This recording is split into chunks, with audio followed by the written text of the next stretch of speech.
एकाग्रता और आत्मा के विषय की समझ, लेआउट, तत्व ज्ञान का सत्संग पहले सुना हुआ हो, एकाग्रता हो, हृदय शुद्ध हो, फिर भी साक्षात्कार नहीं होगा गुरु की कृपा। खाली कृपा है और ये पात्रता नहीं तो भी नहीं। जैसे खेडूत कितनी भी मेहनत करे, खेड़े, बी डाले, पानी पिलाए, ये तीन तो उसके हाथ की बात है। फिर भी जब तक सूर्य नारायण के किरण नहीं मिलते तब तक उसकी खेती नहीं हो सकती। सूर्य नारायण के किरण मिलते ही रहे सतत और हाथ पे हाथ रख के बैठ जाए तो भी खेती नहीं होती। खेड़ के छोड़ दे तो भी खेती नहीं होती, बीज डाल के छोड़ दे तो भी खेती नहीं होती। पानी की व्यवस्था करें, ठीक है ना। ऐसे ही शुद्ध, एकाग्र और सत्संग के विचारों से समझी हुई बुद्धि, उसे कहते हैं संस्कारी बुद्धि। ऐसी अवस्था होती है तब गुरु का उपदेश कृपा झेल पाता है। नहीं तो जैसे बरसात सड़क पे पड़ती है, थोड़ा बहुत सफाई हो जाती, ऐसे ही गुरु का उपदेश से थोड़ा बहुत पुण्य बढ़ता है, पाप धुल जाता है, थोड़ा थोड़ा काम होता है। अपना यदि पद्धति सर का प्रयत्न है तो फिर ये तीनों बातें क्रिएट हो जाती है। ठीक है, बराबर। अच्छा, और कुछ या तो इसको कोई पूछो, लेकिन आप भी पूछ सकते हैं, यथामति उत्तर दूंगा। आप भी पूछ सकते हैं, यथामति उत्तर दूंगा। हो सकते हैं, मगर रोग का अभाव ही निरोगी है। निरोगी कोई प्रकार नहीं होगा। असत्य का प्रकार हो सकते हैं, असत्य का प्रकार हो सकते हैं, मगर असत्य का अभाव हो ही सत्य है, सत्य का प्रकार नहीं होता। तो धर्म सत्य है, धर्म सत्य है तो धर्म का प्रकार नहीं होना चाहिए, धर्म एक ही होना चाहिए। तो अपनी संस्कृति में ऐसे ऐसे कई धर्म है। ऐसे भी है कि एक साधु ने एक जगह बैठ लिया, कुछ बोला नहीं, तो हम सोचते हैं कि बापू बोलते नहीं, उसकी भी हम भक्ति करते हैं। पर एक ने बहुत बोला तो बापू बहुत ज्ञानी है, जो वो बोलते हैं उसकी भी भक्ति करते हैं। एक ने ऐसा किया कि कोई राग नहीं है कोई, तो उसको भी हम पूछता है। और दूसरे कहते हैं कि विवेकानंद है, बिल्कुल अप टू डेट रहते हैं, तो अगर भगवान को भी वो पसंद है, उसकी हम पूजा करते हैं। तो ऐसे अलग अलग एक दिगंबर में रहते हैं, पर उसको कोई राग नहीं, उसको भी पूजा करते हैं। और एक सितंबर में रहते हैं, उसको भी पूजा करते हैं। तो ऐसे ऐसे अलग अलग क्यों होते हैं? एक ही होते हैं, धर्म सत्य और एक ही होते हैं। अच्छा, तो आप जो पूजा करते हो धर्म की पूजा क्या है? मेरा सवाल वही है। तो इसमें बहुत आइडिया आता है, विचार है, उसमें धर्म क्या है? What is the meaning of religious? What is the elements of the religious? देखो, फिर जो श्वेतंबर है, दिगंबर है, त्यागी है, रागी है, ये बाहर की आकृतियां भिन्न भिन्न हैं। धर्म तो क्या है? धर्म की परिभाषाएं बहुत लंबी चौड़ी होती है। और धर्म में और मत में फर्क होता है, ये बात समझ लेना मूल की। मत में और धर्म में फर्क है। धर्म को आध्यात्मिक ढंग से यूं विचारे तो जो सबको धारण कर रहा है, उस परमात्मा के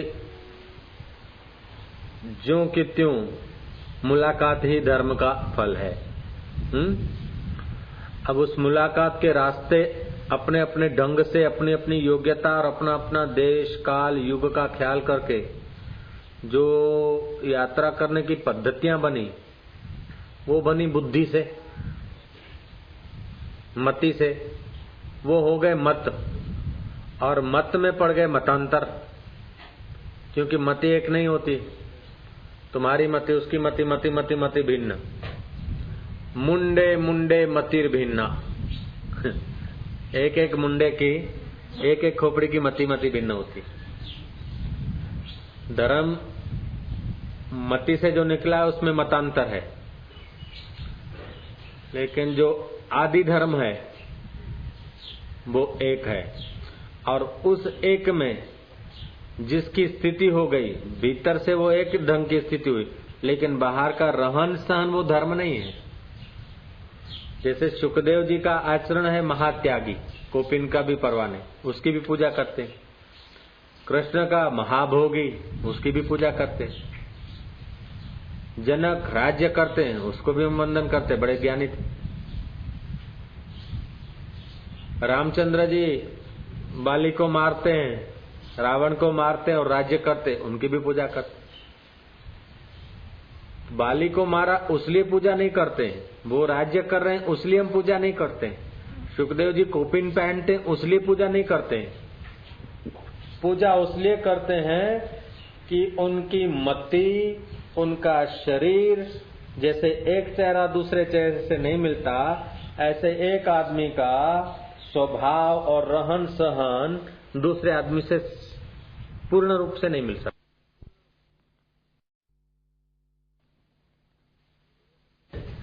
विवेकानंद ने पाया, लेकिन विवेकानंद का रहन सहन, खान पान, उठ बैठ, हिल चाल और रामकृष्ण की हिल चाल, उठ बैठ, खान पान में अंतर था। हम तो रामकृष्ण को भी आदर देते हैं और विवेकानंद को भी देते हैं, तो हम खान पान को नहीं देखते, रहन सहन को नहीं देखते, उनके भीतर की स्थिति की पूजा होती। अब आप रसगुल्ला चाहते हैं, ये दही वड़ा चाहते हैं, एक आदमी खीर चाहता है, एक आदमी सब्जी रोटी चाहता है, एक आदमी पिक्चर चाहता है, एक आदमी कांकरिया का सैर करना चाहता है, एक आदमी किसी का जेब काटना चाहता है। होते हैं ना ऐसे आदमी, होते कि नहीं होते? ये चाह के साधन अलग अलग हैं और उस चाह के साधनों की पूर्ति के लिए चेष्टाएं अलग अलग हैं, लेकिन इन सब के पीछे एक धर्म छुपा है। क्या? सुख लेने की चाहे सबकी, चाहे रसगुल्ले वाला, चाहे जेब काटने वाला, चाहे पैसा इकट्ठा करने वाला, चाहे पैसे का दान करने वाला। दान भी तो सुख के लिए करता है और एकत्र भी सुख के लिए करता है। ये मेन पॉइंट समझ लेना, तो फिर सब रहस्य खुलते जाएंगे। तो प्राणी मात्र सुख चाहते हैं और वो शुद्ध सुख मिल जाए। शुद्ध सुख जो है, शुद्ध आत्म सुख, उसी को धर्म बोलते हैं। अब उसके तक सीधा रास्ता तो वेद बताता है, और वेद ने बताया उसे, उसको सनातन धर्म का है, सनातन धर्म। और जो है वो धर्म नाम उन्होंने रख लिए, लेकिन और सब मत है। किसी व्यक्ति के मति में उस समय के लोगों का ख्याल रख के और अपनी जैसी योग्यता होती है। आज से 2 साल पहले भी आप वकील होंगे, ठीक है ना? 2 साल पहले भी तुम्हारी मति थी और उस समय लग रहा था कि आई एम राइट, और 2 साल के बाद के अनुभव के बाद अभी जो मति तुम्हारी है, तो तुम्हारे काफी अनुभव अभी छोटे लगेंगे, तो आप अपने को अभी सही मानेंगे। हो सकता है कि 5 साल के बाद आज के अनुभव आपको छोटे लगे और उस समय के सही माने। और हो सकता है कि ऐसे कोई आदमी भीड़ में आ जाता है, ऐसे गलत चिंतन में या गलत व्यवहार में आता है, तो मति फिर दूसरा निर्णय देती, तो मति बदलती रहती है। मति बदलती रहती है, तो मतियां भिन्न भिन्न है। एक कमजोरी इसकी, और दूसरी क्षणिक विज्ञानवाद है, परिवर्तनशील है। 2 तो इन मतियों से जो मत बने हैं, उसलिए मतों में भी अलग अलग बना होता है। तो अलग अलग होते हुए भी जिन्होंने उस तत्व को अथवा उस सार सुख को पा लिया, वो किसी देश में हो, किसी वेश में हो, किसी रंग में हो, किसी ढंग में हो, हम उनका उसलिए आदर करते हैं कि वो वहां पहुंचे होंगे। पहुंचे हैं ऐसा मानकर आदर करते हैं। वो ऐसा खाते हैं, ऐसा पीते हैं, ऐसा मानकर थोड़े आदर करते हैं। हम उनके वेशभूषा के कारण आदर थोड़े करते हैं। महावीर के वेशभूषा जैसे और लोग काफी मिलेंगे, विवेकानंद जैसे नाम रखकर और सन्यासी और काफी मिलेंगे, सुखदेव जी जैसे लोग काफी मिल जाएंगे। बाहर से रहन सहन की थोड़ी पूजा करते हैं। रहन सहन भिन्न भिन्न हो सकता है। और ये जो आजकल जो हम धर्म बोलते हैं ना, ये फलाना धर्म, ये मत है। ये कुछ आदमी को नियंत्रित करके कहीं मदद रूप तो होते हैं, लेकिन वैदिक धर्म के अनुसार जो साक्षात्कार जिसकी व्याख्या है, शुद्ध सुख, और वही जीव मात्र का अहम है। कीड़ी भी सुख चाहती, मकोड़ा अपने ढंग से दौड़ रहा है, कीड़ी अपने ढंग से दौड़ रहा है, चकली अपने ढंग से दौड़ रहा है, लेकिन दौड़ रहे सुख के लिए। प्राणी मात्र सुखाय प्रवृत्ति, और वो शुद्ध सुख मिल जाए, ये धर्म का फल है। और शुद्ध सुख पे ठीक ढंग से ले जाए, सनातन धर्म है। और अपनी मति के अनुसार ले जाए, वो मत है। ओके,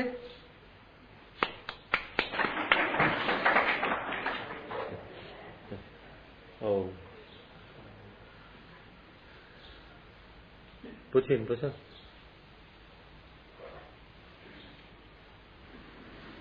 तो दीदी जी तो पूछने हो गया अभी का प्रलय कब हुआ और ब्रह्मज्ञानी जब पहले किसने ब्रह्मज्ञानी पहले कोई साक्षात्कारी होगा तब दूसरे ब्रह्मज्ञानी बने। पहले सृष्टि में आया कौन?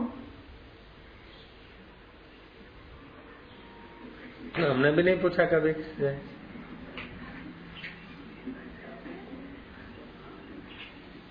बताओ भाई, अब मैं तो तेरा बाप भी नहीं जानेगा।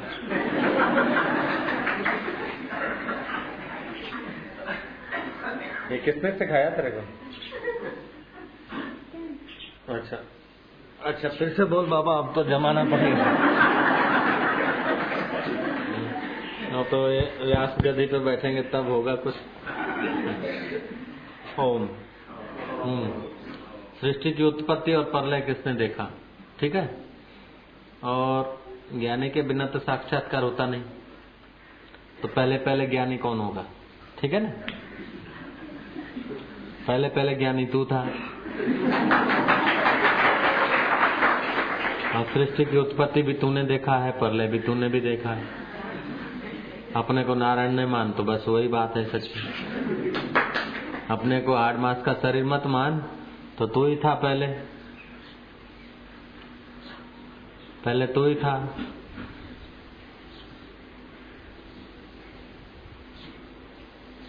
साक्षात्कारी कभी मरता नहीं, कभी जन्मता नहीं, तो मैं साक्षात्कारी था, तो फिर मैं दूसरे जन्म में मैं ऐसा थोड़ी बोलता तू साक्षात्कारी था। हम बोलता तू अपने को अंतःकरण से मिला के अज्ञानी मानेगा तो तेरी मर्जी, लेकिन हमको जो तू दिखता है हो,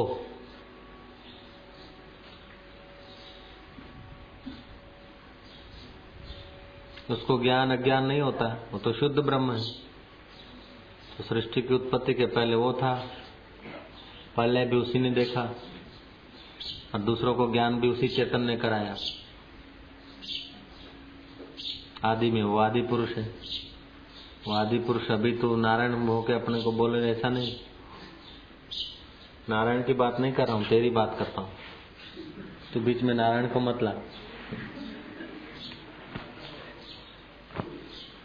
बाप तेवा बेटा, तो बाप तुम जैसे बेटे का प्रश्न है तो बाप भी ऐसे उत्तर देगा, एकदम सड़क का। बोलो। सृष्टि की उत्पत्ति और प्रलय किसने देखा? कुछ नहीं है। प्रलय हो गया। जब कोई वस्तु है तो उसकी उत्पत्ति है, जब कोई वस्तु है तो उसका विनाश है, और उसका विनाश है तो विनाश का साक्षी है। लॉजिकल सिद्धांत है। ये यहाँ दिख रहे हैं तो पहले कहीं न कहीं थे, थैली में थे, उसके पहले माली के पास थे, उसके पास पहले खेड़ूत के पास, उसके पहले खेत में थे, और उसके पहले मिट्टी में थे। हैं? मिट्टी में, जल में, तेज में, वायु में, वहां से आए और अभी जाएंगे भी वहीं। देर सबेर इसमें जल का हिस्सा है, जल में मिल जाएगा, उड़ जाए, सूख जाएगा। तेज का हिस्सा है, तेज में मिल जाएगा। वायु का हिस्सा है, वायु में चला जाएगा। पृथ्वी का हिस्सा है, पृथ्वी में मिल जाएंगे।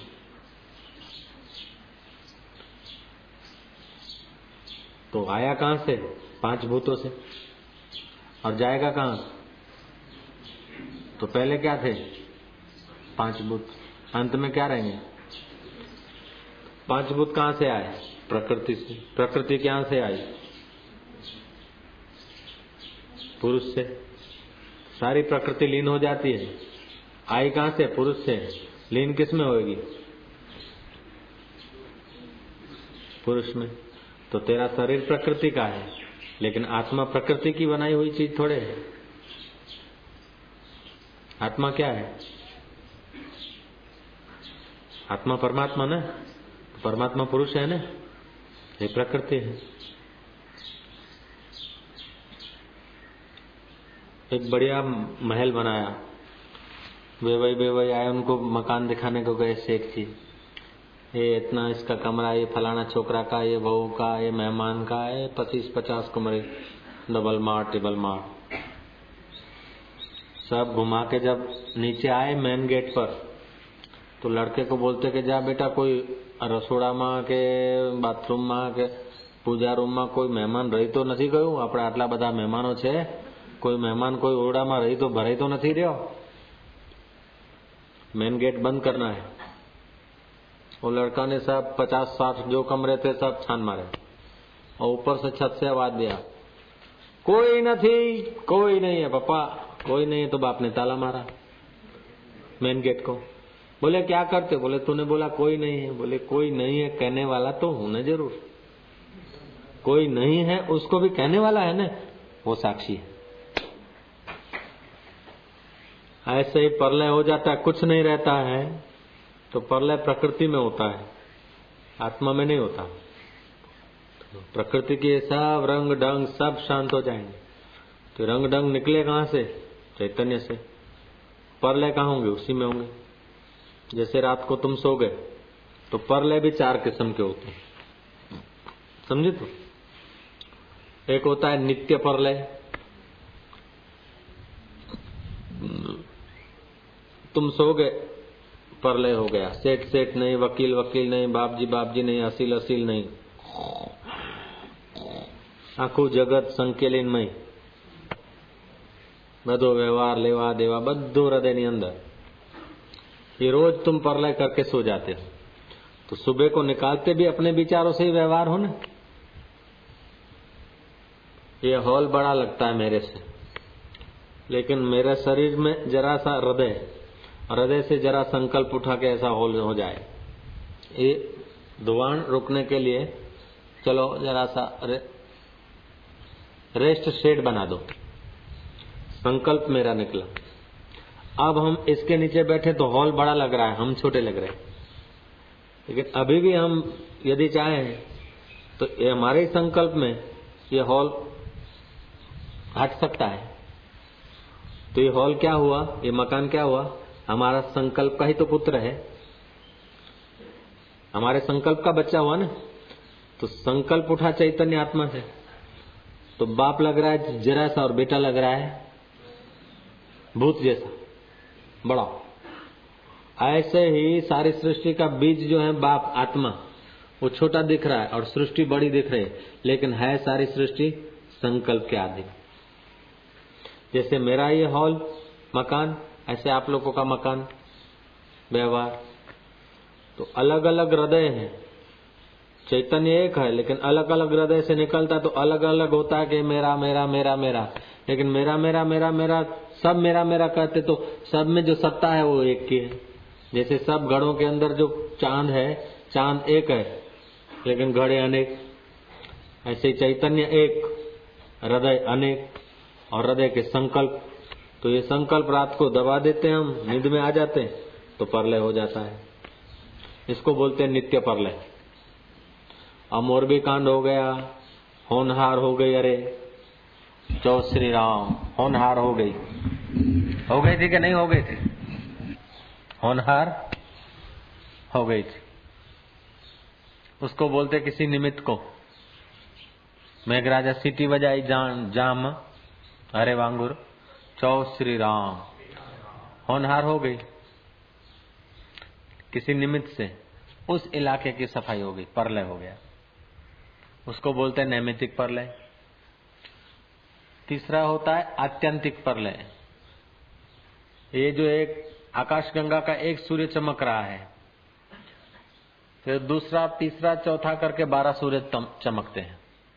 दूसरे सूरज में अपन लोग तो सफा हो जाते हैं, फिर धातु पिघलने लगते और आग पैदा हो जाती है। ऐसे वृक्षों में आग आग आग आग सब सफा हो जाता है, वो अत्यंतिक प्रलय। ये भूमंडल सब साफ हो जाता है, ये तीसरे नंबर का प्रलय। फिर भी सूर्य से नीचे के लोग सफा हो जाते हैं, सूर्य से पार के जो लोकांतर है, वहां के जो अधिष्ठाता है ब्रह्मा विष्णु महेश, उनके लोग उनके राज्य रहते हैं। लेकिन एक समय ऐसा भी आता है कि पूरी आकाशगंगा अपने ओज में आ जाती है, सब सफा। फिर सूर्य भी सफा हो जाते हैं, आपस में दग्ध। उसको बोलते हैं महाप्रलय। 4 प्रकार का प्रलय। नित्य प्रलय, नैमित्तिक प्रलय। नित्य प्रलय तुम लोग करते हो रोज। नैमित्तिक प्रलय अभी तुमने सुना देखा। आत्यंतिक प्रलय अभी देखने की जरूरत नहीं है। और महाप्रलय, तो महाप्रलय भी हो जाता है। ऐसा जब बयान आता है तो महाप्रलय के सामने कुछ नहीं रहता। कुछ नहीं रहता तो कुछ नहीं रहता, कहने वाला तो रहता होगा ना। सीधी बात। पिताजी कुछ नहीं है, मकान में कोई नहीं है। अब कोई नहीं है तो कहने वाला तो है ना। बुद्ध से पूछा कि सार क्या है? बुद्ध ने बोला ये नहीं ये नहीं ये नहीं, करते करते बोला सार नहीं, कुछ नहीं, चुप। शिष्यों ने बाद में समझ लिया कि कुछ नहीं होगा, कुछ नहीं એટલે शून्य है। तो लोग शून्यवादी हो गए, शून्यइज्म चलने लगा। बुद्ध की बातें सही थी, लेकिन फिर अंतिम में बुद्ध जवाब नहीं दिए, चुप हो गए। तो शिष्यों ने समझा कुछ नहीं એટલે शून्य। तो लोग फिर बोला शून्य से ही सृष्टि हुई होगी। शास्त्र ज्ञानी लिखते तो ठीक है, अंधे लोग लिखते ना बाद में, जिनके अंदर की चक्षु पूरी खुली नहीं। अज्ञानी को लिखने का उत्साह नहीं होता, अपने आप में तृप्त, और जो सहज में बोले वही। तो अंधे लोग जब लिखते हैं तो गड़बड़ हो जाती है। गुरु लिखे तो ठीक है, लेकिन बाद में शिष्य अपूर्ण होते हैं ना, अपूर्ण लिखते हैं तो फिर वो महापुरुष के नाम पर भी थोड़ा मतांतर हो जाता है। तो बुद्ध गए, शून्यवाद चल पड़ा, अहिंसा परमो धर्म, लोग कायर होने लगे, निराशावादी। तब शंकराचार्य प्रकट हुए, आद्य शंकराचार्य। शास्त्रार्थ किया बौद्धों से, बड़े बड़े राजाओं को पकड़ा। योग बल भी था, ज्ञान बल भी था। कुछ नहीं तक तो शंकराचार्य और वेद और बुद्धिज्म बराबर चला। बोले कुछ नहीं तो अंतिम क्या? बोले शून्य। तो बोले शून्य, अंतिम में शून्य है, ऐसा कौन जानता है? कुछ नहीं है को जो जानता है ना, वो चैतन्य ही सब कुछ है।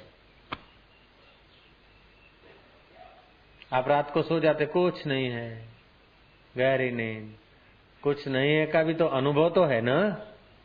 जो अनुभव करने वाला है वो दृष्टा आत्मा है, और उसी आत्मा से ये शरीर हुआ, इसी शरीर से ये हुआ, ऐसे और सब हुआ। जब उसी में तुम लीन हो जाते, कुछ नहीं रहता, तो वो तो रहता है ना। ये नित्य प्रलय है, नैमित्तिक प्रलय है, आत्यंतिक प्रलय है। जब महाप्रलय होती है तो भी वो रहता है। ये खोड़िए नहीं रहते, लेकिन वो चिदाकाश स्वरूप सर्वव्यापक विभू रहता है। तो बोले पहले जब साक्षात्कार शुरुआत में किसको हुआ होगा? शुरुआत में जब शास्त्रों की बात आती है कि उस परात्पर आदि नारायण ब्रह्म से, आदि ब्रह्म से नारायण शेषयाधारी, उनकी नाभि से ब्रह्मा जी, ब्रह्मा जी को संकल्प हुआ सृष्टि करने का। मनु और शत्रुपा, और उनसे फिर प्रजा चली।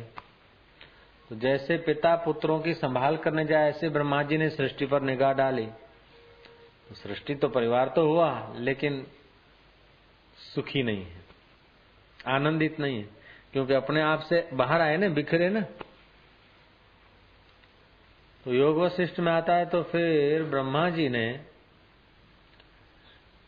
यज्ञ याग विधान शुरू किया। और यज्ञ याग लोग करे और मनोकामना पूरी होने लगे। फिर भी देखा कि लोगों को पूर्ण आनंद नहीं। हवन करे और बरसात, जब चाहे बरसात। जैसे आप स्विच ऑन करते ना, लाइट हो जाती, बेल बज जाता है, ऐसा जीवों को सामर्थ्य था। जैसे अमेरिका में जो चीज चाहिए वो मिल जाती है, फिर भी शांति नहीं है। फिर उन्होंने सत्य संकल्प निकाला, सत्य बोले, फिर जो चाहेंगे वो हो जाएगा। यज्ञ करने के लिए धुआं की भी जरूरत नहीं पड़ेगी। सत्य संकल्प निकाला, सत्य संकल्प हुआ, जो जैसा संकल्प करे ऐसा होने लग जाता था। फिर भी देखा तो जीव गुस्से गुस्से में एक दूसरे का सत्यानाश कर देते थे।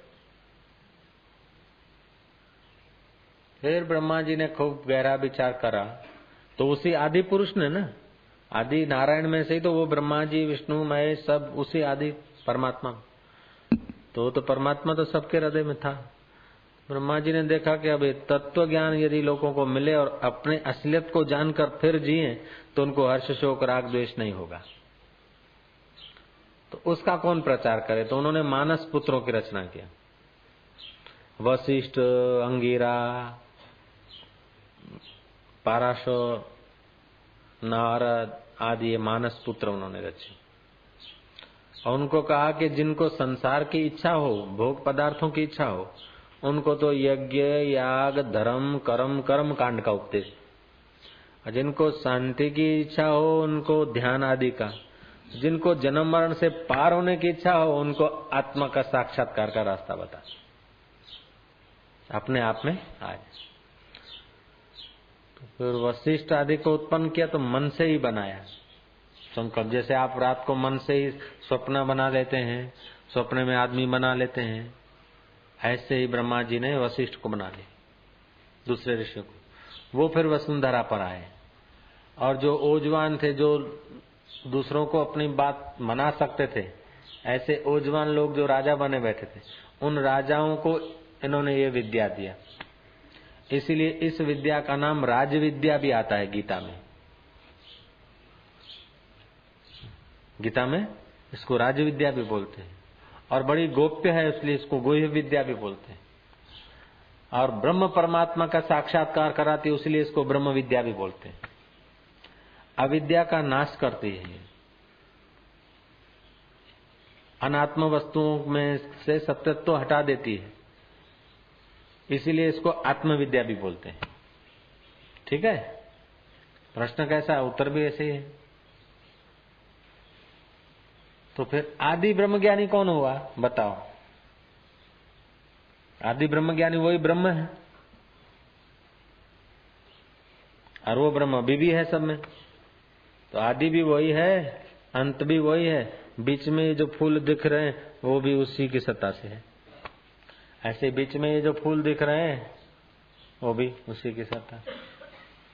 पहले सोना था,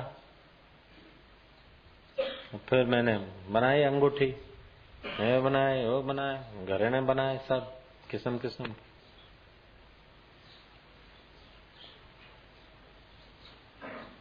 अथवा तो यूं कहो कि एक तेल का व्यापारी था, लिया दिया करता था, थोड़ा कमा लिया तो महाराज 200 रुपया खर्चा करके 2 तोले का सोने का वो जमाने का भगवान राम की मूर्ति बनाया 2 तोले की। फिर लिया दिया क्या सट्टा लग गया, तेल में कमा लिया। फिर बोला राम जी तो है लेकिन राम जी का सेवक भी होना चाहिए। और उस समय जरा जेब गरम थी तो 1000 रुपया खर्च करके हनुमान जी ले आया 10 तोले वाला। अब तेल वाला है सटोरिया का तो क्या भरोसा बेचारे। लिया दिया मैं गया दिया,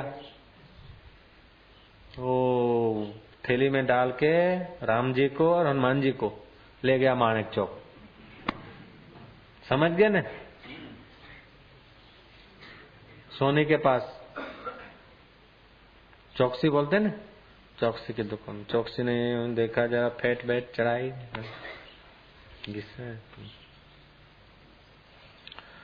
वो बोला देखो 105 रुपया है भाव, लेकिन थोड़ा खाद घाट समझ के अब 100 रुपया सरेराश तुमको मिले तो 200 रुपया तो मिलेगा भगवान राम का और 1000 रुपया मिलेगा हनुमान जी का। है बोले क्या करते थे? राम जी तो सरकार है, स्वामी है। अब सेवक का 1000 देते हो तो स्वामी का 2000 वैल्यू होना चाहिए। वो सोनार बोलता है तू स्वामी भी ले जा सेवक भी ले जा, मेरे को 2 तोला और 10 तोला दे दे, बाकी का तू ले जा।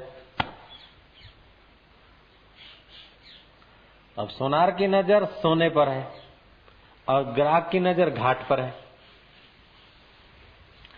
घाट सच्चा है कि सोना सच्चा है? ऐसे ये संसार जो है घाट है और घाट जिस सोने के आधार पर है वो परमात्मा पहले भी था, अभी भी है, बाद में भी रहेगा। वही ज्ञानी है, वही ज्ञान कराता है। कोई व्यक्ति थोड़े ज्ञान कराता है। व्यक्ति की आकृति में जो दिख रहा है वो भी अव्यक्त परमात्मा ही है। तो बोले कितने साल से चलता है ये काम? 1,00,000 साल, 2 साल, 2 लाख साल, 10 लाख साल। अनादि सनातन कब से शुरू हुआ उसका अभी तक कोई पता नहीं लगा पाया। सृष्टि अनादि है, इसकी द्विविघ्निक की कोई रूपरेखा बड़े बड़े योगी भी नहीं लगा सके। अनादि अनादि काल से ऐसा चला आ रहा है।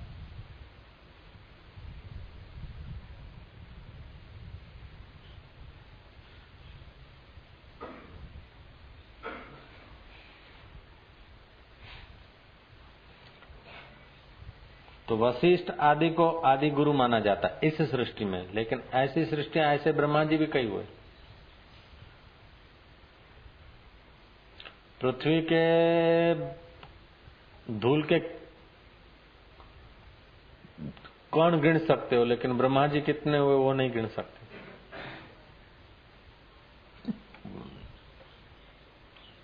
चार 4,32,000 वर्ष का होता है कलयुग, 8,64,000 वर्ष का होता है द्वापर। कलयुग से दुगना द्वापर, तिगना त्रेता और 4 गुना सतयुग। 12,96,000 वर्ष का होता है तीसरा युग। और चौथा जो सतयुग है होता है 17 लाख और कुछ 28 वर्ष, ऐसे कुछ जो भी होते हो, 42 वर्ष जो भी होते हो। ये चौकड़ी बीतती है, चतुर्युगी उसको बोलते, चतुर्युगी।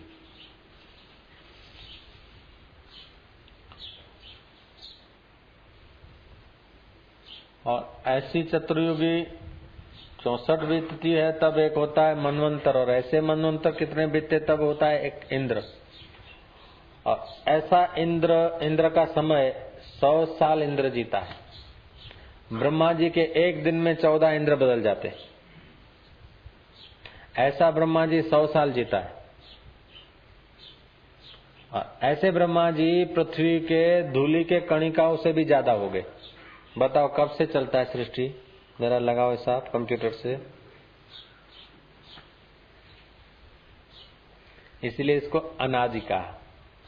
इसका कोई आदि नहीं, अन आदि, न आदि अनादि।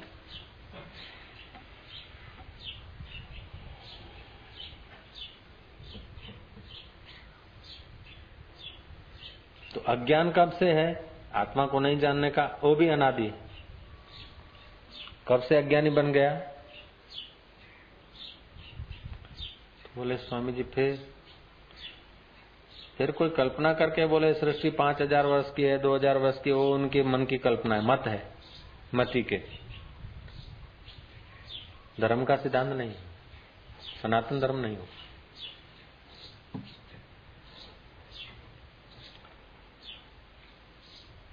और दिवाली के दिन थे, बेस्ता वर्ष, किसी से मिलने जुलने गए, धोती बड़ी चमक दमक वाली थी,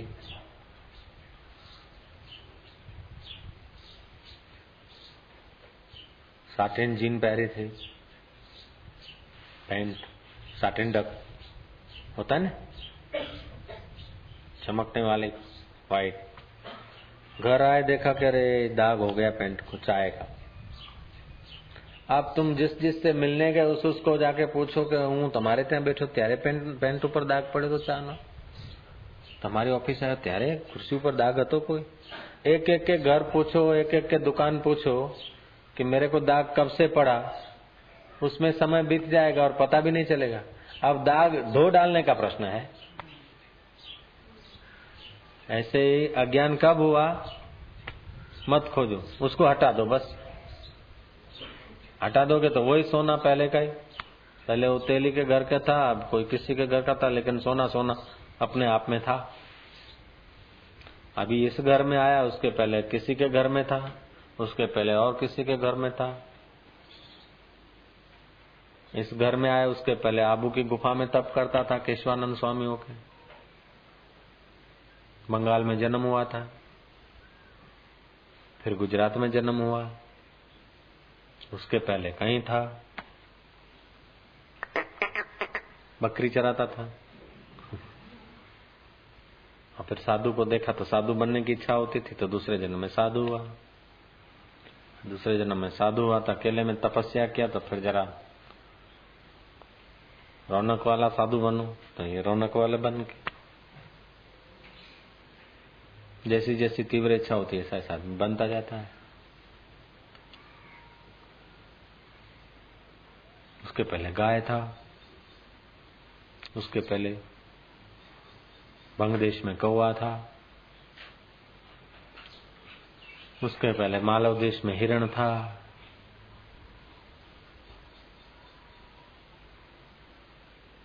उसके पहले किराट देश में कोयल था। बोलो, अब वो तुम था कि शरीर थे तुम्हारे? अब जो शरीर मिलते वो हम मान लेते, ये दाग चढ़ गया। अभी तो है फल, सफरचंद खाया तो मैं, अभी टिफिन में माल पड़ा था, अभी हम हो गए। હવે હું છું, અત્યાર સુધી રોટલીઓ હતી, શાક હતું, કચુંબર હતું, હવે હું થઈ ગયા કે નહીં? અત્યારે આ છે ને, થોડી વારમાં હું થશે કે નહીં બધા? तो ये जो हूं है, ये इसी का तो रूपांतर है, और क्या है?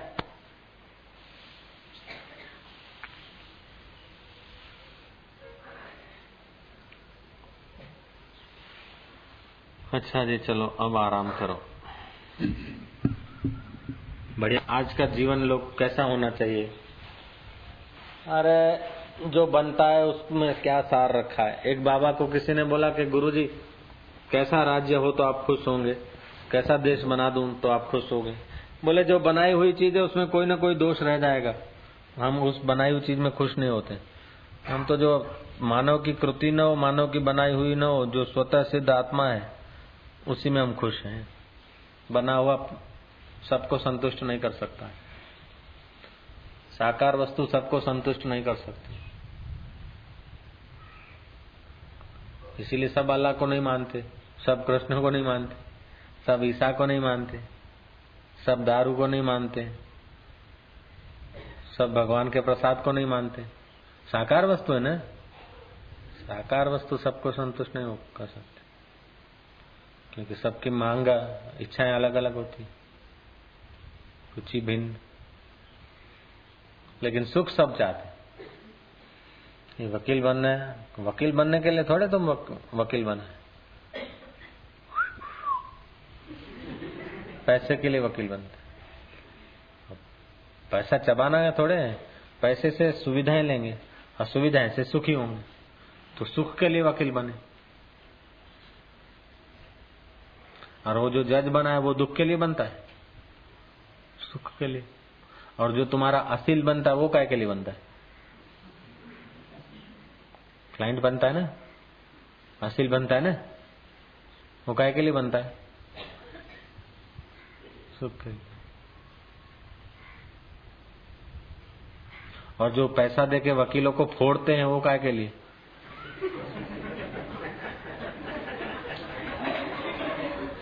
और वकील नहीं फूटते काय के लिए? और फूटते हैं तो ले।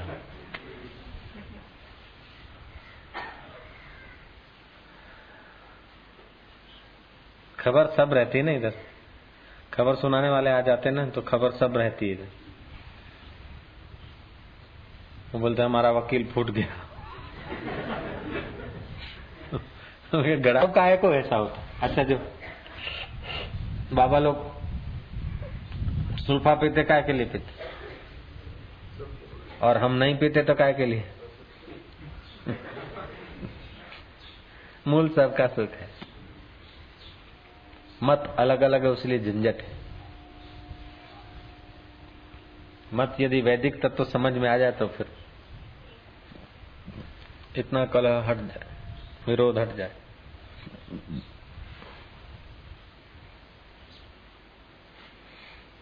अभी तुम इधर आए काय के लिए? અહીંથી જલ્દી પોટલા બાંધીને હેઠતા થશો 11 નંબરની ગાડીમાં, काय के लिए?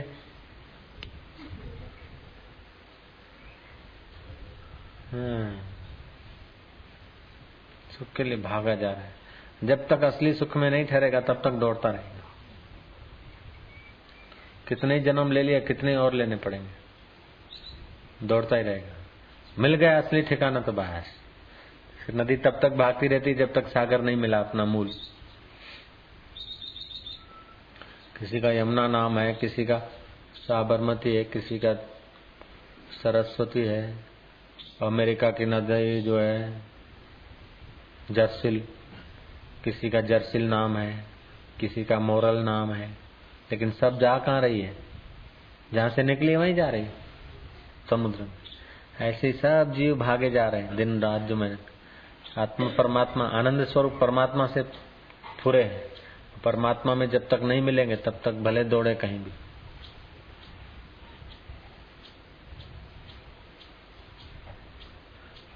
वो बादल उठाते ना पानी, फिर बरसता, तो जो समुद्र में बरसता है वो जल्दी समुद्र को मिल जाता है, और जो दूर निकल जाता है वो ठोकरे खा खा के फिर पहुंचता है। ऐसे जो आदि परमात्मा से फुरे जीव और फिर वहीं उनकी वृत्ति शांत हुई, उनका नाम ईश्वर हुआ। सरस्वती, पार्वती, सूक्ष्म जगत में जो सात्विक देव है वो ईश्वर कोटि के माने गए। हालांकि उनके पास भी मन है, उनके पास भी हृदय है। तुलसी के पत्ते चबाकर पानी पीने से ब्रह्मचर्य की पुष्टि होती है, और ब्रह्मचर्य तत्व प्रगाढ़ होता है, गाढ़ा होता है, ऊर्जा वीर्य बुद्धि बढ़ाने में काम देता है। किसको एसिडिटी का रोग हो, एक लड़की की शादी हो गई थी, वो ससुराल भेजा, माँ बाप ने, ससुराल वालों ने लड़की को वापस कर दिया। रोगी बीमार है, डॉक्टरों का दवा तो एसिडिटी वाले को जल्दी से लगता भी नहीं। मोतीराम सुस्मानपुरा, हमारा तो कोई विषय नहीं डॉक्टर में, अब क्या करे इसको, तो 2 दिन उसको यहाँ रखा। वहां तो कर नहीं सकेगी, डरपोक होती है ना लड़कियां प्राय, तुम लोग तो शायद नहीं होंगे, हाँ, लेकिन प्राय लड़कियां डरपोक ज्यादा होती, जरा चिपके।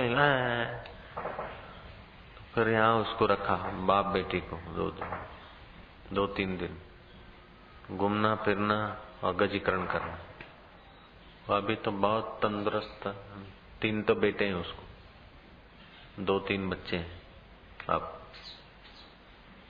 तो संसार देखो कितना स्वार्थ का है। रोग हुआ तो पति ने, सासू ने, ससुरे ने वापस कर दिया माँ बाप को। माँ बाप क्या करे बेचारे, फिर लाए इधर, ठीक हो गई तो अभी 2-3 बच्चे हुए। क्या संसार में सार है, सब सुख के हैं। मतलब की दुनिया हुई ना, मतलब की हुई और कुछ हुआ। बेमतलब तो वो परमात्मा है, बाकी सब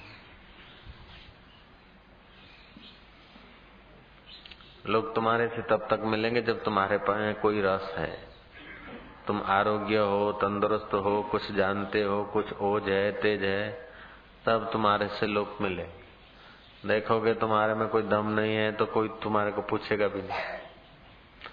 तो ये योग जो है ना, तुम्हारा दम बना रहे, ऐसी टेक्निक बताता है। जलनेती है, गजीकरण है, आसन है, सत्साहित्य है। कल पूछा था किसी बच्चे ने, और मैं उसको धन्यवाद देता हूँ कि ऐसी बातें खुले दिल से पूछा, अपना नाम भी लिखा। तो लड़का हिम्मत वाला है और मैं भी हिम्मत करके बोलता हूँ। उसने पूछा था कि ब्रह्मचर्य, अब एकदम खुला पूछ, जैसा उसने पूछा था ऐसा बोलता हूँ।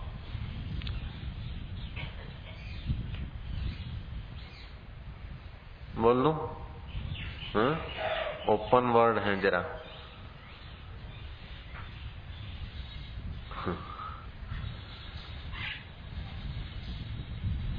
और गुरुओं के आगे तो दिल खोल के, जैसे हकीम डॉक्टर के आगे दर्दी छुपाता है तो रोग नहीं निकलता, ऐसे गुरुओं के आगे कोई बात छुपाना नहीं चाहिए।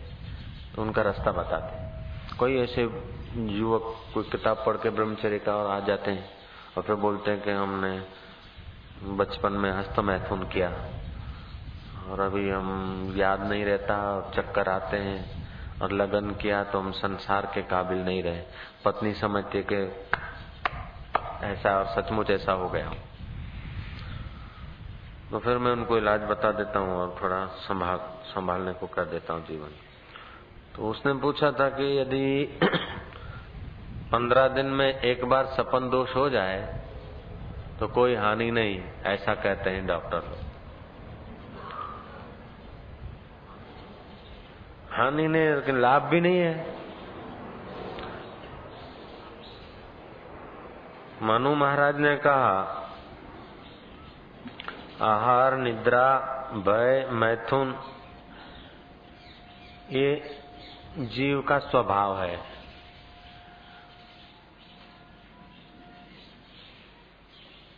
उसमें स्वाभाविक प्रवृत्ति हो जाती है, लेकिन निवृत्ति महाफल। इन चीजों से संयम कर ले तो महाफल को उपलब्ध हो जाता है। नहीं तो उसी भवाटी में जन्मता रहता है, मरता रहता है, कीड़ा मकोड़ा हाथी गधा होता रहता है। जो संयम करता है वो महान बन जाता है, नहीं करता तो भवाटी में एज रूटीन कीड़े मकोड़े के नाई, कीट पतंग के नाई, चिड़िया और कबूतर के नाई जन्मे, खाया, भयभीत हुए, मैथुन किया, जो ऊर्जा बनी उसको फिर वहीं उसी नाली से नष्ट कर दिया। तो फिर ऐसे साधारण जीवन जैसा जीवन ही। यदि महान बनना है तो जितने अंश में इसकी रक्षा होती है उतने अंश में तुम्हारा जीवन ऊंचा उठता है।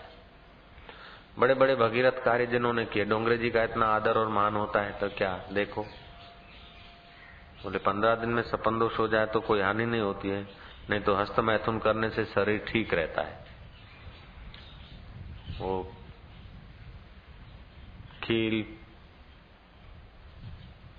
फूसी फूसी ये फोड़े फूसी नहीं होते, ऐसा कईयों का भ्रमणा है। डोंगरे जी की तो पक्के ब्रह्मचारी है, देखो उनको कितने हैं खील हैं नहीं। गांधी जी जब संसार व्यवहार में उतर आए थे तो कुछ नहीं कर पाए, और उसी शक्ति को बदल दिया ब्रह्मचर्य में, तो कितने चमक गए सब लोग जानते। विवेकानंद के पास विदेश में कुछ जवान आया और वो ऐसे ही प्रश्न लाए कि मेरे को पेट में दर्द और डॉक्टर कहता कि तुम अनमेरिड हो इसलिए वो गर्मी चढ़ गया।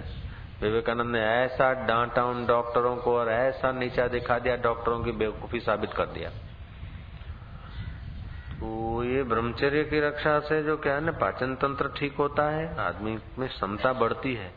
और ब्रह्मचारी लोग आप क्या खा सकते हैं, जो ब्रह्मचारी लोग पचा सकते हो आप लोग नहीं पचा सकते। शक्ति को शक्ति रोकती है। आप लोग जरा सा ज्यादा खाएंगे तो अजीर्ण हो जाएगा, जरा सा ज्यादा खाएंगे तो सपन हो जाएगा, लेकिन जो ब्रह्मचर्य पाला है, जो प्रगाढ़ है, तो उसकी सब कार्य क्षमताएं बढ़ जाती है। तो शक्ति को शक्ति रोकती है। तो जो सोचते हैं या जिन्होंने सुन लिया है, और उन बच्चों को मैं धन्यवाद देता हूं कि अपनी गलती को व्यक्त करने की हिम्मत जो है ना, वो उनको कभी न कभी महान बना देगी। अपनी गलती को अंदर ही अंदर पीते रहना, अपने आप को कोसते रहना अथवा गलती करते ही रहना, उसकी अपेक्षा तो अपना जैसा भी है ना कि हमारे से ऐसा होता है, इसमें हमको लाभ है कि हानि है, तो जो आपके हितैषी हैं, जिनका आपके प्रति कोई स्वार्थ नहीं, आपको ऊंचा देखकर जिनका हृदय खुश होता है, ऐसे लोग आपको बचा लेंगे। तो हस्त मैथुन से हानि होती है, अंधापा जल्दी आता है। और ऐसे कई बच्चों को मैं जानता हूं जिन्होंने वो गलती की और 25-30 साल के बाद उनको आंसू, खून के आंसू बहाने पड़ते हैं। ऐसी उनकी लाइफ हो जाती है। कदापि ऐसा सोचना नहीं, करना नहीं, और कोई करता हो तो उसको समझाओगे तो जल्दी से मानेगा भी नहीं, ये गंदी टेव है। और केवल लड़के ही हस्तमैथुन से अपना जीवन नाश करते हैं ऐसी बात नहीं है। कहीं कहीं पर कई ऐसी जगहें भी हैं जहाँ लड़कियां आपस में लड़की आपस में छेड़खानी करती है एक दूसरे की चेष्ट से, और फिर लड़कियों को प्रदर रोग हो जाता है, पानी पड़ने की बीमारी। जैसे पुरुष को स्वप्न दोष होता है लड़के को, ऐसे लड़कियों को पानी पड़ने की बीमारी होती है। अब ऐसे जो रोग हैं, ऐसे रोग को जब बच्चे पैदा होंगे तो निस्तेज होंगे, कमजोर होंगे, बुद्धू होंगे, मूर्ख होंगे, तेजोहीन होंगे, प्रभावहीन होंगे। अब हो गया तो हो गया, अनजाने में अथवा कोई गंदे विचारों से फिल्म में गए, एक दूसरे को स्पर्श हुआ, शरीर से पाप तो नहीं हुआ लेकिन मन से हुआ, तो ऊर्जा नष्ट हो गई। तो नष्ट होने की ऊर्जा को आदत पड़ जाती है ना, तो फिर उसको सपन दोष कहो अथवा प्रदर रोग कहो, ऐसा हो जाता है। ऐसे लोगों को आंवला का चूर्ण और साकर का मिश्रण लेना चाहिए, उससे फिर वो गलती किया हुआ जो लिंक है ना वो रुक जाती है, जरा पाला बंध जाता है। फिर अब ब्रह्मचर्य को पुस्तक को बार बार पढ़ना चाहिए तो हिम्मत आ जाएगा। भले तुम 100% ब्रह्मचारी नहीं होते, 10% भी होंगे तो साधारण बच्चों से आप तर जाएंगे, ऊंचे आ जाएंगे। 5% भी यदि आप सफल जाते हैं तो उतने तो आप महान हो जाएंगे। 100% सफल हो जाते तो फिर जैसे भीम, हनुमान, गांधी ऐसे से पूजे जाते, ऐसे पूजे जाएंगे। ओम ओम। 18 किस्म से वो वीर्य नाश होता है। कब्जियत होती तभी भी होता है, कुछ ऐसे विचार आते हैं, पसीनों के द्वारा भी किसी का खान पान ऐसा होता है तो तत्व आता है, ऐसे मैंने सुना है। तो आप दृढ़ संकल्प करेंगे कि मेरा ब्रह्मचर्य मजबूत रहे, मैं संयमी बनूंगा, मैं महान बनकर रहूंगा। भले एक बार गिर पड़े कोई हरकत नहीं, दोबारा नहीं गिरूंगा। दोबारा भी गिर पड़े चिंता में मत पड़ जाओ, अब नहीं गिरूंगा, नहीं गिरूंगा, नहीं गिरूंगा, सोचते सोचते एक दिन आप नहीं गिरेंगे। लेकिन ये तो करना चाहिए, ऐसा यदि सोचा तो नहीं भी करते हैं तो कभी न कभी करने लग जाएंगे अपना सत्यानाश। तो आश्चर्य की बात है कि जो लोग प्रचार करते हैं कि हस्तमैथुन करना चाहिए, उनकी बुद्धि का कितना दिवाला है। और मैं एक ऐसे आदमी को जानता हूं जो पढ़ा लिखा है, जिसका दवाखाना चलता है, फॉरेन जाकर आया है, डॉक्टर है, कालूपुर जैसी प्रसिद्ध जगह में उसकी प्रैक्टिस है। ऐसा उसको कोई संग मिल गया बचपन में थोड़ा बहुत, इस विषय में वो थोड़ा प्रयोग करने लगा, तो अभी वो ऐसे ही है। आप उनसे मिलोगे ना तो आप बोलोगे कि एक आएगा MBBS, एक आएगा डॉक्टर, एक आएगा MBBS या दूसरी कोई 10-5 पदवियां हैं उसको, लेकिन देखो तो एकदम मिलेगा ऐसे ही, देखकर आपको दया आएगी। और उसके कारण यही है, उसने भी संभोग से समाधि की और जैसा प्रयोग किया था, तो सत्यानाश हो गया। और जो रजनीश ने लिखा है या बोला है संभोग से समाधि, तो ऐसा सोचकर उनके शिष्य जो है ना, तुम एक भी उनके शिष्य को देखोगे जहां उन्होंने अमेरिका में बनाया है, 30-40 साल की उम्र का है और ड्राइविंग करता, थोड़ी सी ड्राइविंग किया तो खबे थक रहे हैं, दूसरे को बोलता जरा खबे दबाओ, हम उनकी गाड़ी में थे, खबे थक, तो नाड़ियों में रस निकल गया ना, आदमी तेजोहीन हो जाता है। और वो बोलने में बढ़िया वक्ता है, लेकिन ये कमी न होती उनमें विनाश के व्यवहार की, तो बुद्ध, महावीर, कबीर और नानक की नहीं चमकते। अभी वहां की सरकार भी उनको नहीं रहने देती और यहाँ के लोग भी उनको नहीं रहने दिए, तभी तो गए। तो आदमी जब उस तत्व को नाश करता है ना, तो उसका ओज, बल, प्रभाव, आकर्षण सब नष्ट होने लगता है। उनका एक भी शिष्य हो जिसके जीवन खुशहाल में हो नहीं, एक उछलंक जैसे हो गए। यदि संयम होता ना, तो उनके पास बोलने की 25-50 विद्वान रखे हुए हैं, सब किताब पढ़ा के क्या क्या बोलना चाहिए वो क्रीम देते हैं, और वो प्रोफेसर रहे थे तो बोल भी देते हैं। मानस रखे हुए हैं, ये जो लेक्चरबाजी होती है ना, वो कोई संयम करके साधना में टाइम गुजारा, साक्षात्कार किया और सहज में निकलता है नहीं। किताबें पढ़ा कर को जो विद्वान लोग है वो क्रीम देते हैं, कुछ थोड़ा अपना भी किया होगा साधन भजन।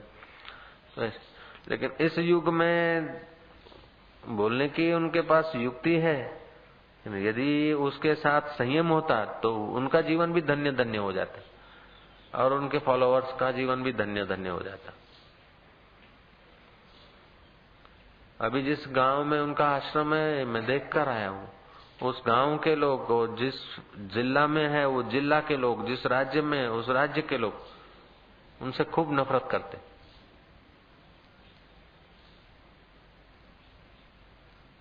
एयरलाइन पे जाओ तो वो भी नफरत करते हैं।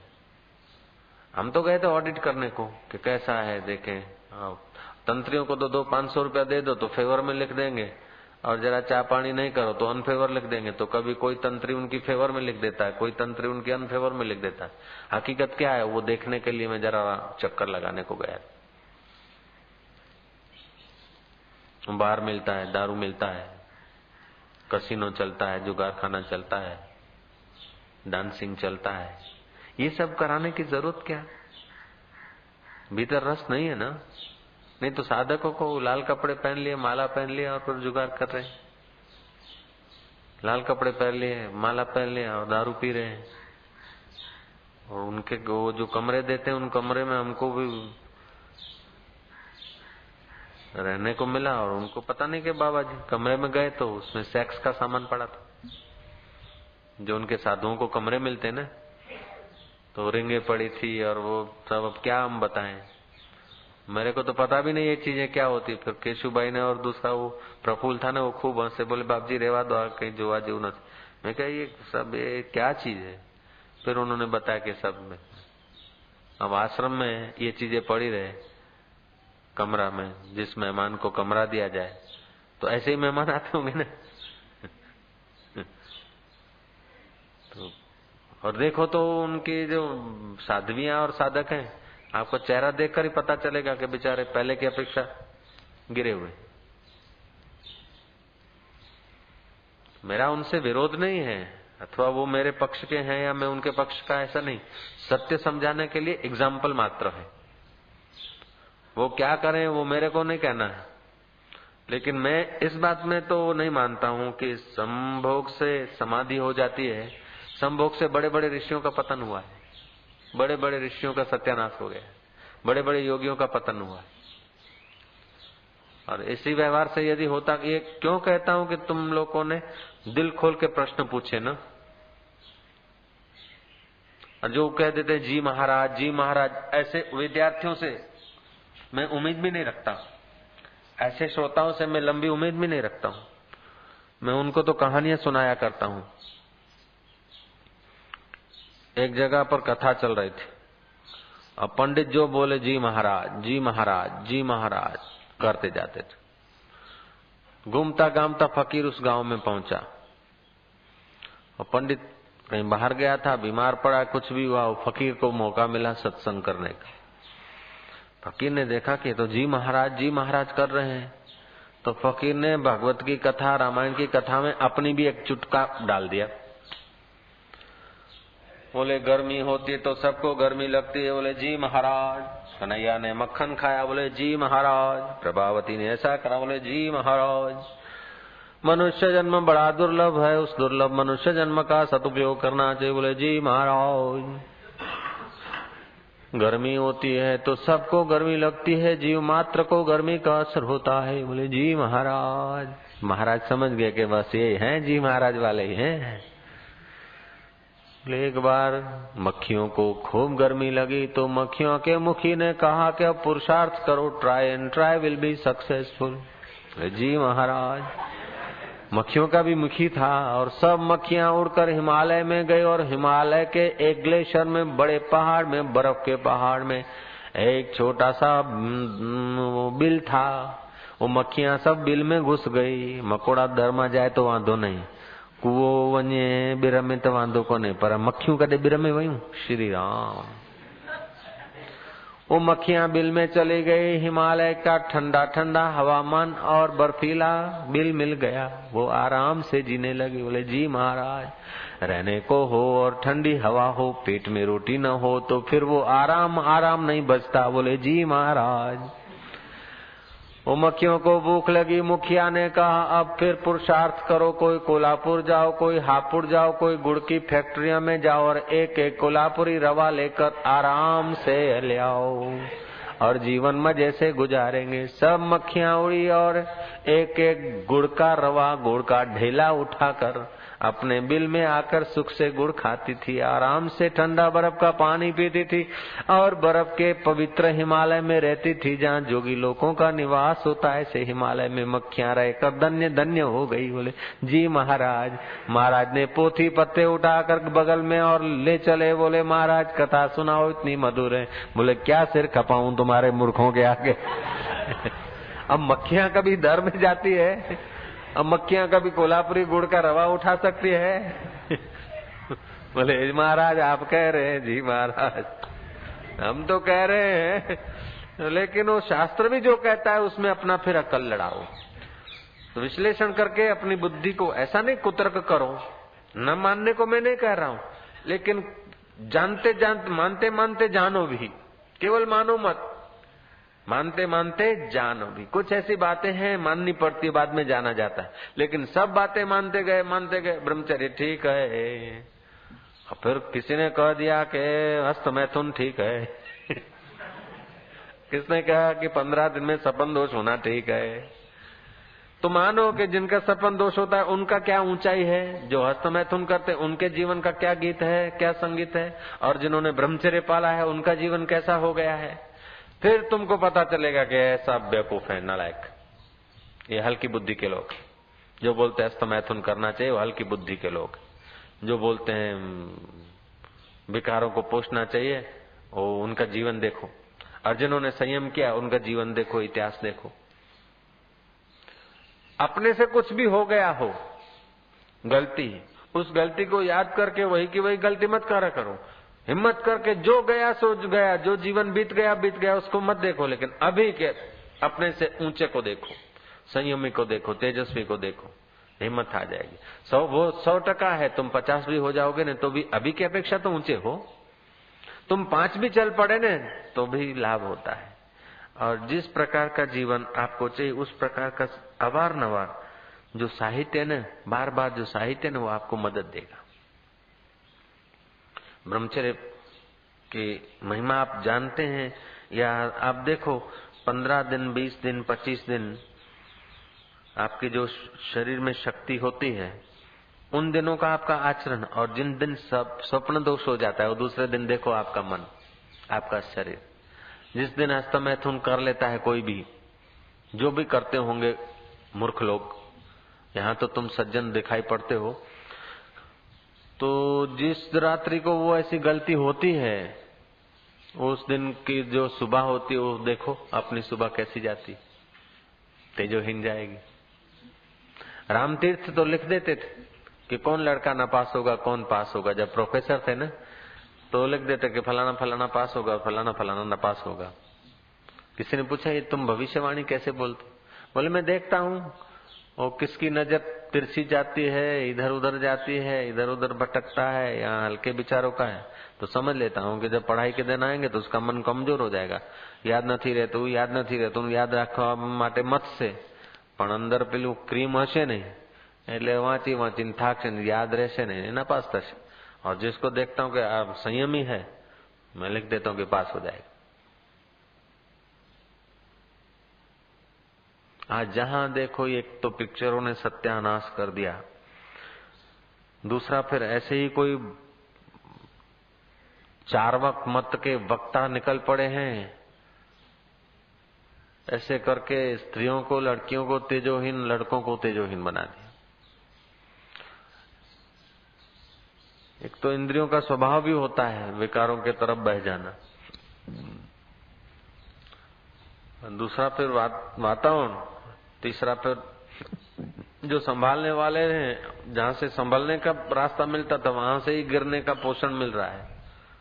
तो बेचारे आदमियों की, बच्चियों की जिंदगी बहुत दया पात्र हो जाती। नहीं तो वो जमाना था, विद्यार्थी पढ़ के निकलता था, रोटी के लिए उसको रखड़ना नहीं पड़ता था, नौकरी के लिए। राजे महाराजे उसका आदर करते थे, गुरुकुल से आया वो विद्यार्थी को, इतना वो तेजस्वी होता था। कौत्स अब समय नहीं है, ऐसी बहुत सारी कथाओं से इतिहास भरा हुआ है। रघु राजा, रामचंद्र जी के कुल के, रघुकुल के रघु राजा, कौत्स ब्राह्मण,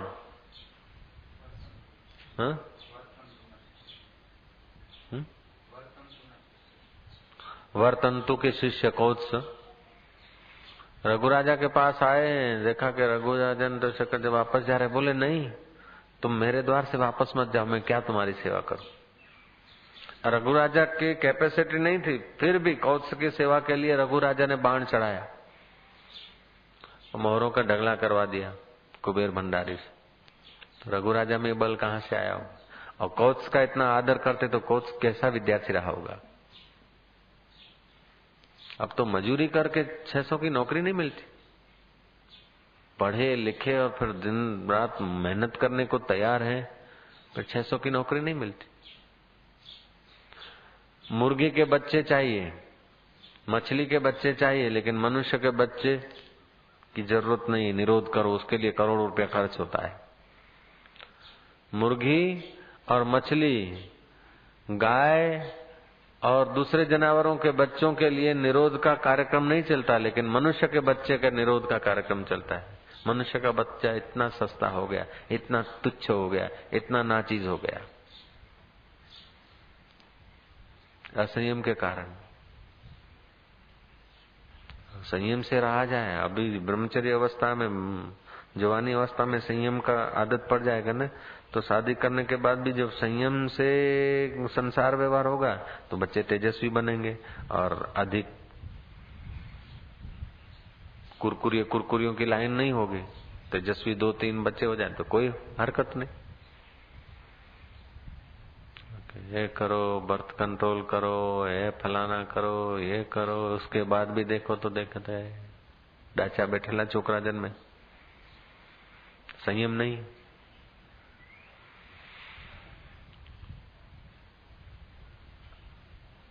कल तो दूसरे लोग बैठे थे ना बाहर के सत्संगी भी, तो जरा इस बात को मैंने चिट्ठी पढ़ा था लेकिन बड़ा विस्तार से नहीं कह पाया, इसलिए आज फिर दोहरा दिया। मेरा हृदय खूब खुश है कि तुम निखालस हो रहे हो, अपनी कोई भी गलत मान्यता है या सही मान्यता है उसको प्रकट करके सही रास्ता लेना चाहते हो, इसलिए मेरा हृदय खुश है। कोई आता है ना बोलते बोलते घबराता है कि मैं बोल नहीं सकता हूँ, ऐसा हो गया मेरे से, मैं क्या बोलूं, तो इसको मैं प्राइवेट टाइम भी दे देता हूँ। और वो जब बोलता है ना तो उसके बोलने से उसके जो उससे पाप हो गए वो सुनकर मेरा हृदय उससे घृणा नहीं करता है, मेरा हृदय उसके ऊपर और खुश होता है कि चलो निकला कचरा, इतना तो हिम्मत है। और फिर उसको मैं अपनी ओर से जितना हो सकता है ऊपर उठाने को करता हूँ।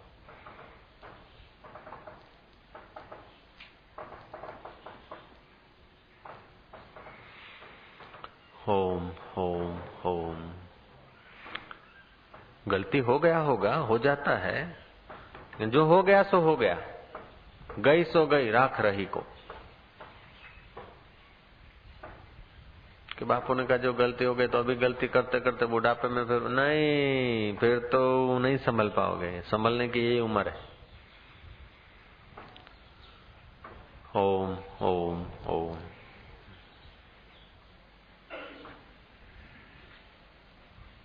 બસ ત્યારે ઉકાળો પીવા જવાનું છે ને।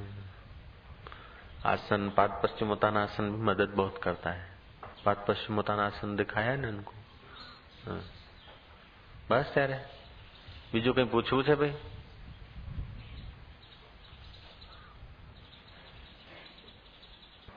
ફાવે છે? અહીંયા 3 દિવસ રહેવામાં જે તમને આનંદ મળ્યો, જે અંદરના કંઈક ઈશ્વરના આંદોલનો મળ્યા,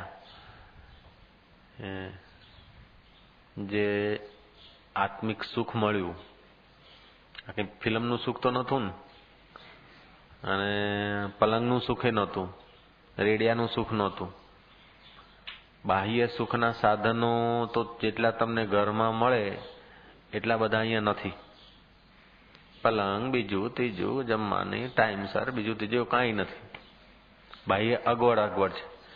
છતાંય જીવનમાં તમને અહીંયા જે હૃદયમાં સુખ અનુભવાય છે એ જીવનમાં કેટલી વાર પહેલા અનુભવ્યું છે કહેજો જરા। जिंदगी में कितनी बार आपने महसूस किया ऐसा सुख जैसा इधर मिल रहा है? तो ये हमारे गुरुजी 93 वर्ष के थे, बाल ब्रह्मचारी थे। हम 29 साल तक ऐसे ही रहे, करीब करीब।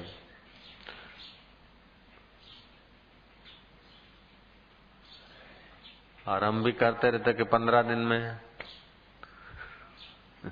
तो आप आनंदित नहीं हो सकते थे इधर आकर।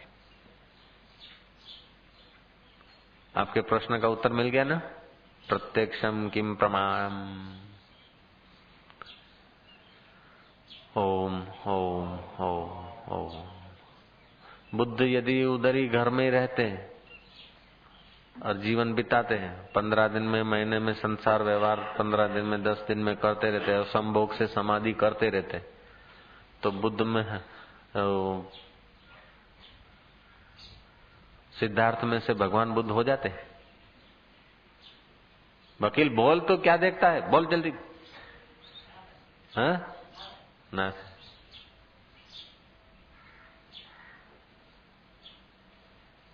विवेकानंद, राम तीर्थ जैसा आज के डॉक्टर बोलते ऐसा ही करते रहते।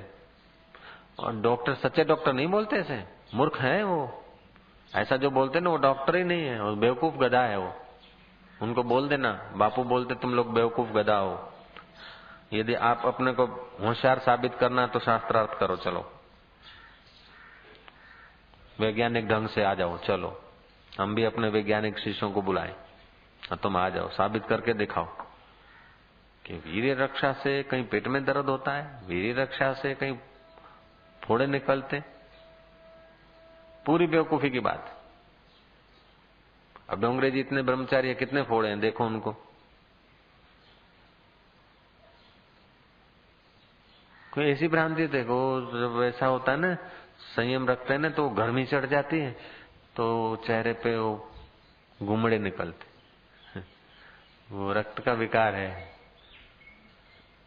रक्त के विकार से होते हैं, ब्रह्मचर्य की रक्षा से नहीं होते।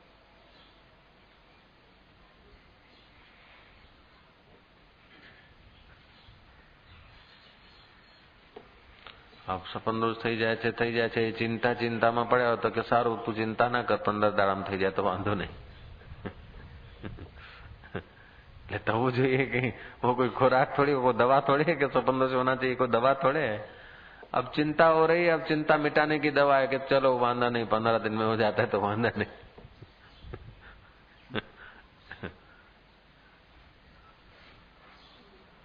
बाळक चालता चालता बच्चा चलते चलते गिर पड़ता के चलो चलो वांधो नहीं तो मकोड़ो मળી ગયો, કઈ વાંધો નહીં હો બેટા।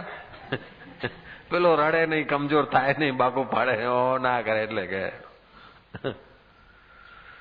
ओम ओम। ये जब चलते चलते गिर पड़ता ना, तो एक बार मैंने देखा था, ये चलते चलते छोटा सा गिरा, तो कह रहा था कोई उसको उठाने आया, मैं क्या हटा दे इसको, तो छोड़ो मत उठाओ। मैं क्या क्यों रे, क्यों रोता है, गिर गया तो क्या बात है, उठो। आगे हिम्मत। कोई भी इसको ज्यादा लाड़ लड़ाता था बचपन में तो मैं उसको हटा देता था। तो बचपन का जो उसको संस्कार मिल गए ना, तो अभी भी कुछ हो जाता है तो अपना रास्ता निकाल लेगा। अभी भी कहीं ठोकर लग गई, कहीं गिर गया तो आप देखते होंगे इसका चाल चलत कैसा, बोगला है, पराश्रित नहीं है, अपना काम आप कर लेगा। ये तो बहुत शिष्य और बहुत लोग वहाल करते ना तो थोड़ा बहुत बिगड़ जाता है, नहीं तो ऐसा जीवन जीना चाहिए, अपने अंदर से ऐसी ईश्वरी प्रेरणा मिलती है, ऐसा जीवन करो, क्यों नहीं चमके आदमी। ठीक है ना। पुछिन चिन क्या हाल चाल है, पुछिन हम आपके कॉलेज में आऊंगा तो आप पहचानेंगे तो सही ना। चिन चिन वन्या क्या प्रेम सा भाइयों,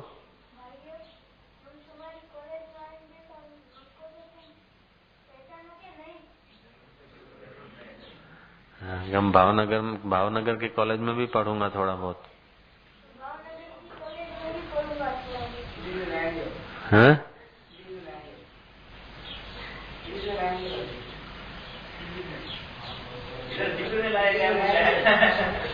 हाँ हाँ भावनगर के कॉलेज, हाँ भाग्यशाली नंबर ले गए भावनगर की कॉलेज, फर्स्ट आ गई। जब कॉलेजों का शुरुआत हुई भावनगर की कॉलेज फर्स्ट है, अब तो दूसरों का समय देंगे थोड़ा थोड़ा। सगन बगन रह्यु मंजीरा वगाड़तू, भावनगर पहलू आयु लियो। सगन में हुआ लेकिन बाप जी को बुला के वहां करवाए। सच पूछो तो गुरु के द्वार पे जाना चाहिए ज्ञान लेने को, कि गुरु को अपने घर बुलाना चाहिए ज्ञान लेने को। ओ अच्छा, हम भावनगर आ जाते हैं और भावनगर किसी सेठ के घर में शिविर होती तो ऐसा आप रह सकते थे। मेरे को कोई सेठ बोलता कि बापू हमारे ત્યાં शिविर करो, बधो खर्चो करीश, जगह भी दिखाता है, गाड़ियां ट्रकें जो भी साधन चाहिए सब, लेकिन एक शिविर हमारे वहां करो। उनकी फैक्ट्री वैक्ट्री है, जगह लंबी चौड़ी है सीधपुर में, क्या नहीं करते, भले 2 लाख खर्चा हो जाए उनका नहीं करते। सेठ के वहां करेंगे तो सेठ के गीत गाएंगे कि परमात्मा का गाएंगे। सेठियाने ત્યાં કહીશું, સેઠિયાને ત્યાં કરીશું રહીશું તો આ સેઠ બહુ સારા છે એવું આવશે કે પ્રભુની મસ્તી આવશે।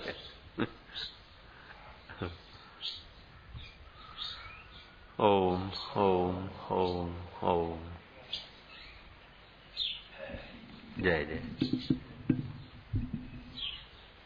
इनको उकाड़ा देंगे ना बीजू।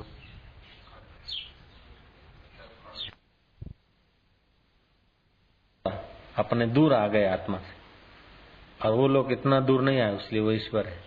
वो लोग अपने को जान के समुद्र स्वरूप आत्मा में लीन हो जाए तो वो ब्रह्म हो गए। ईश्वर ब्रह्म और